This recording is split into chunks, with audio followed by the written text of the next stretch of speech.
So I'm here with Andrew Gibson, who is Vice President of Wellbeing at Accor Hotels, and he's also one of the speakers at the 2018 World Spa Wellness Convention. So I wanted to ask a few questions and talk a little bit about what you'll be doing at the convention. And I know that one of the things you'll be doing is taking part in a keynote session with Neil Jacobs, the Chief Executive of Six Senses, on day one. So the first question really was a little bit about that session in terms of what the topic is, what you think you'll be covering. Obviously, it hasn't happened yet. And also maybe a little bit about the format of the session. Well, thanks, Nora. Thanks for inviting me for this interview. And yeah, I'm really looking forward to this session. It's an honour to have the ability to sit next to Neil Jacobs and to be able to just bounce some questions around him.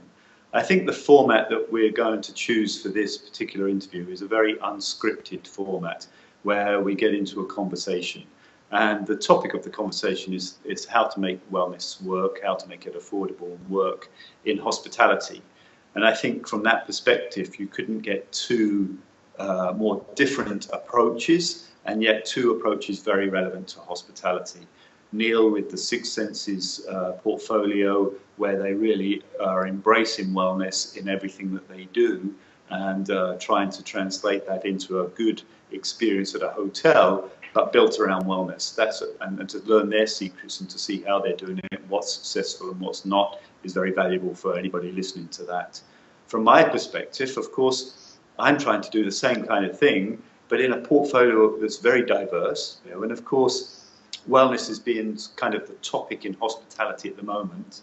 Nobody quite knows what that means, and it's even more difficult to translate that into programs that are going to convince owners that they're going to generate returns on those programs. And that's the topic of the conversation. Where we go with it, what we discuss, what comes up, who knows? But it's great to have Neil alongside and to explore those opportunities.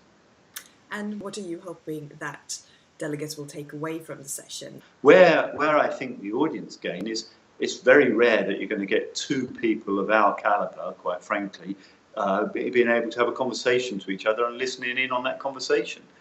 So I think that there's a lot of little gems that will slip out, a lot of pieces of information that people can hopefully go away and apply that to their own business. So I think that there'll be a lot of useful information done in hopefully quite an entertaining and enjoyable format. And you're also taking part in a second session, one of the creative networking sessions at the convention, covering trends in spa. And so I wanted to ask you a little bit about what you think the key trends in spa are at the moment, which I'm aware is a very, very big topic. So I'm wondering if it's possible to just pick one or two, or what you think are the defining ones right now. Yeah, I've attended some of the previous conferences where I've had the luxury of being able to critique anybody that's presented trends and say whether I think they're good or not. Now I'm on the spot of having to actually tell people what I think the trends are. And that's interesting because I kind of look at it from the macro and also from the micro. So the macro level, I'm looking at, okay, what can brands do that's going to promote wellness to their guests? And on that level, I'm talking of the macro things like simple design of the hotel, thoughts about how people move around the hotel to encourage activity and movement as opposed to taking lifts and elevators and escalators, and things like air quality, lighting quality. So that's the macro level. So on the level of the spas, I think they mustn't forget that ultimately guests are going for a good experience. It doesn't matter whether you want to have the latest gimmick of whether it's surfboarding or whatever the latest trend is. Massage is still 80% of our business. I don't see that changing. I do see beauty becoming more and more relevant because it's where revenues are made and it's where people want to see results. So it fits in with the society today of wanting quick fixes and quick things. So beauty is going to continue to expand into spas more and more. I actually do see at last, after a long time, actually new properties no longer having the word spa attached to it. It will be something else. It could be beauty, it could be a wellness clinic or something. But you'll see a whole plethora of new names of facilities coming out in new operations. If you look at some of the more lifestyle-oriented brands of hotels like W Hotels our brand Pullman, and there's ones in the Marriott groups and so on. They are funky lifestyle groups that are trying to fit in with modern trends. And in modern trends, perhaps spa is not the word they want to use. They want to come up with something a little bit more. It'll still have spa services in it, but it'll have a new wrapping around it. Finding the time to attend these different industry events, because there are quite a few of them around the world, isn't necessarily easy. So it must be something you weigh up in terms of whether or not it's a good way for you to spend your time, I suppose. There has to be a value. To me, this particular one is one of the top, probably 3 or 4 in the world of our industry events. That's where I would rate it. And therefore, it's very important to go from a European perspective to have that value. And why is that? One, because of the quality of the people that come to it. So you do share good information with good people. And at my level and where I am in the industry, I think it's important to make sure that the standards of the industry are upheld. And how do you get the standards of the industry upheld? Well, you make sure that we come together, we collaborate, and we generally agree on what are those standards and where we're going and the direction we're going in.